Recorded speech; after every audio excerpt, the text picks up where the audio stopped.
नमस्ते, मैं हूं सुधीर चौधरी। आज हम उस मुद्दे का डीएनए टेस्ट करेंगे जो इस देश के करोड़ों बुजुर्गों के सम्मान और उनके स्वाभिमान से जुड़ा है। एक ऐसा मुद्दा जिसे अक्सर फाइलों के नीचे दबा दिया जाता है, लेकिन आज हम उसे आपकी स्क्रीन पर सबसे आगे रखेंगे। आज हम बात करेंगे ईपीएस 95 पेंशन योजना की। सुधीर चौधरी, आज का दिन उन लाखों रिटायर्ड कर्मचारियों के लिए उम्मीदों का दिन है जो उम्र के इस पड़ाव पर भी अपने हक की लड़ाई लड़ रहे हैं। कल्पना कीजिए, आपने 30-35 साल देश की सेवा की, पसीना बहाया और जब रिटायर हुए तो आपके हाथ में क्या आया? 500, 1000 या 2000 की मासिक पेंशन। आज के दौर में क्या 1000 में एक महीने का राशन आ सकता है? क्या इस रकम में दवाइयों का खर्च निकल सकता है? जवाब है बिल्कुल नहीं। मुख्य मुद्दा क्या है? पेंशनरों की मांग। ईएप्स 95 के तहत आने वाले करीब 75 लाख पेंशनर्स लंबे समय से 4 मुख्य मांगे कर रहे हैं। न्यूनतम पेंशन, इसे 1000 से बढ़ाकर 7500 किया जाए।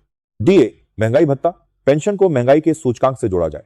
मेडिकल सुविधाएं, पेंशनर्स और उनके जीवन साथी को मुफ्त चिकित्सा सुविधा मिले। सुप्रीम कोर्ट का फैसला, 4 नवंबर 2022 के फैसले को पूरी तरह लागू किया जाए। विश्लेषण, सिस्टम की बेरुखी। हमारे देश में नेताओं की पेंशन पलक झपकते बढ़ जाती है, लेकिन वो कर्मचारी जिन्होंने इस देश की अर्थव्यवस्था का पहिया घुमाया, वो आज सड़कों पर हैं।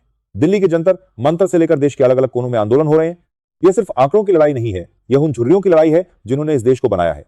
सरकार का पक्ष और चुनौतियां। सरकार और ईपीएफओ अक्सर फंड की कमी का हवाला देते हैं, लेकिन क्या यह तर्क गले उतरता है? एफओ के पास लाखों करोड़ों का फंड जमा है। सवाल यह है कि अगर यह पैसा कर्मचारियों का है तो इसका फायदा उन्हें उनकी जरूरत के समय क्यों नहीं मिल रहा? आज का ब्लैक एंड व्हाइट सच यह है कि ईएफएस 95 पेंशनर्स को वोट बैंक नहीं समझा जाता। शायद इसलिए इनकी आवाज संसद की ऊंची दीवारों तक पहुंचने में वक्त लगा रही है। लेकिन आज हम आपसे पूछना चाहते हैं, क्या एक बुजुर्ग को अपने बुढ़ापे में सम्मान के साथ जीने का हक नहीं है?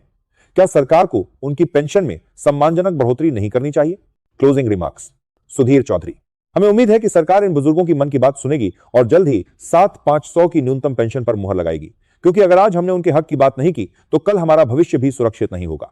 आप इस मुद्दे पर क्या सोचते हैं? क्या आपको लगता है कि पेंशनर्स के साथ न्याय हो रहा है? हमें कमेंट में जरूर बताएं। आज के लिए इतना ही। देखते रहिए यह खास रिपोर्ट। नमस्कार।